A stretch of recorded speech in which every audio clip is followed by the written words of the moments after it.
আর কিছুদিন পরেই মা আসছে। এই যে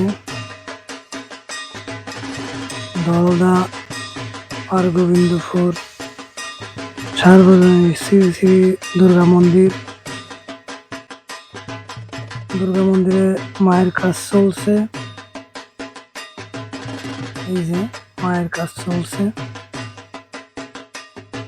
এই যে মন্দির, এই যে মন্দির, এই যে আরো প্রতিমা আছে এখানে। এই যে প্রতিমা তৈরি করতেছে। আর এই যে আমাদের দাদা, মিঠুন দাদা, সে খুব দক্ষতার সাথেই এই কাজগুলো করে থাকে।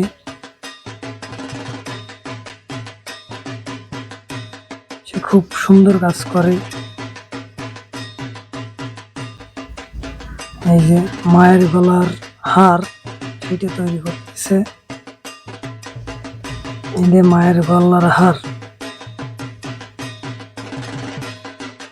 আর কি গলাতে থাকে, সেটা দাদা খুব দক্ষতার সাথেই তৈরি করতেছে।